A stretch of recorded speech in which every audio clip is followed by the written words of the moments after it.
Everybody, my name is Scott Jordan, and you are watching live right here at Cellars of Sonoma in beautiful Railroad Square, where tonight we're going to taste Chardonnay. But we're going to taste Chardonnay from 1, 2, 3, 4 different appellations. That's right. In fact, two of them are the same. We've got 5 wines. I've got 2 from Russian River. So I'm going to do them side by side, and we'll talk about the differences. Those of you that are viewing from other parts of the country other than California, you're probably wondering, you're going, why is he doing Chardonnay? What was he thinking? It's not the summertime. Well, I have news for you. It was probably 75 or better out today, and in my book, that's a beautiful time to enjoy a Chardonnay. So some of these Chardonnays we're going to talk about tonight, what we have in the room on a lot of these is all there is. So they're phasing these out, going to the next vintage. Probably not going to get a chance to get any more Chardonnay after the end of October. Most of it will be gone, and we won't see it again until probably, March or April of next year when they start to release the next vintage. So these are wines you really want to jump on right away. Okay?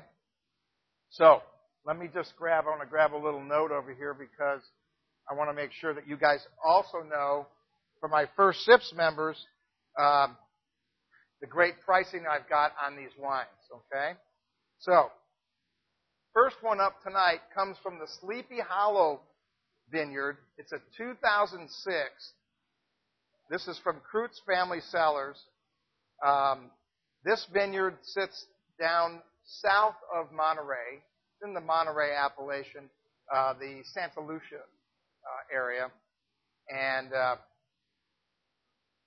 this particular wine, he blended in about 8% Viognier. All French oak, about 40% new. So they tend to be a little crisper wines. A lot of the vintners now are going for these crisper Chardonnays. They're doing the secondary fermentation.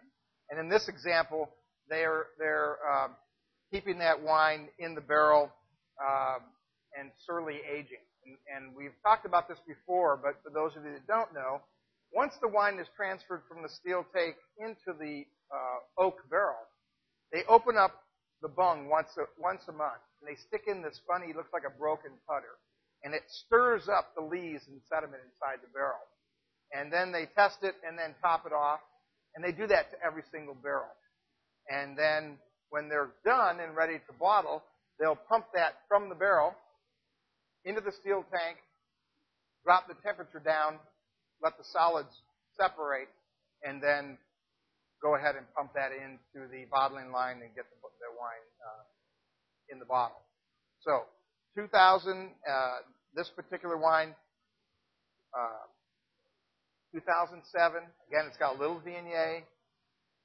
Very clean and crisp to the nose.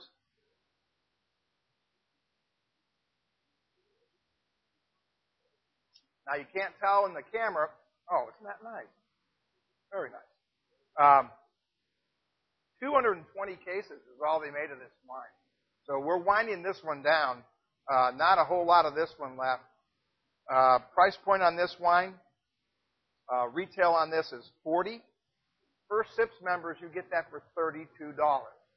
So buy your Chardonnays. You can cellar them for a while. You can cellar them for probably another year or maybe even 2, depending on how you like your Chardonnays. But nice and crisp, even though we've done a secondary fermentation, it's not that big popcorn butter. It's a little bit crisper. And beautiful, elegant finish. Very, very nice.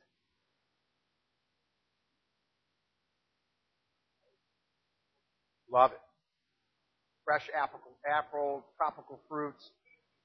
Yeah, that's a Chardonnay lover's Chardonnay.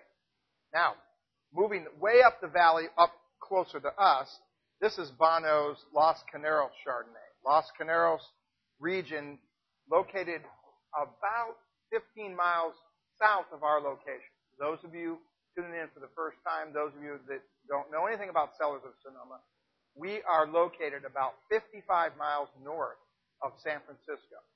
right off of the 101. In fact, whether you're coming from the north or south, to find our location, just take the downtown Santa Rosa exit, go to 4th Street. Here we are. We have 9 small production wineries. This is Bono's Los Caneros 07 Chardonnay. He uses 100% French oak. He made about 500 cases. This one, again, we're winding down on this wine. Probably won't have much of this left for the end of the month. In French oak.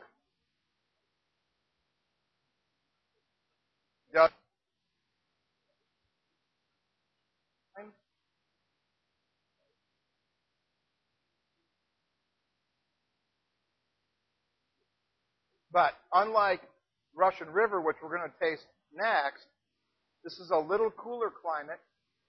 So the wines, again, tend to be a little bit of crispness, but you get a nice, elegant finish, and you get some of that creaminess. Not really butter, but creaminess in the wine. And this one probably has the best price point around. This Chardonnay retails for $28. Now, this is all estate fruit. And what we mean there is that they own the vineyard and control it from the ground up. And again, I'm going to challenge anybody out there, if you can go and find in this example here, a 2007 estate appellation driven, so it's got to come from within an appellation. So if you're going to challenge me, don't give me a label that says California on it, because it could come from anywhere. We're talking about specifically coming from within one appellation. All estate fruit, show me one at $28 in your grocery store. You're not going to find it. And for you First Sips members, $22.40. I can tell you right now, you're not going to find anything remotely close.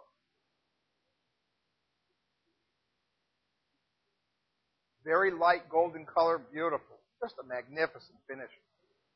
When you think about Chardonnays, and this, I'm reaching out to my red wine only people.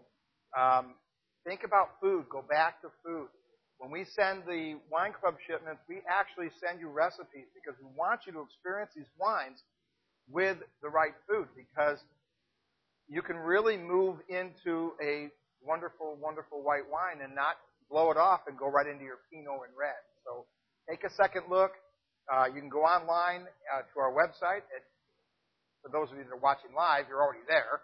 And you can just pull the recipes down from there and try them with a Chardonnay. Give them a shot. I think you'll be really surprised. So there's a great example of Los Caneros Chardonnay, Bonu wines. Now, I'm going to do Gan and Donat side by side. And the reason for that is they're both from Russian River. The Gan family cellars is a little bit further north than where Donat is. Donat is about west of my location, about 8 miles. But it sits up a little higher than the Gan vineyard. It sits up at about 600-foot elevation. Both winemaking styles are very similar. The Gan, they do about 70% malolactic.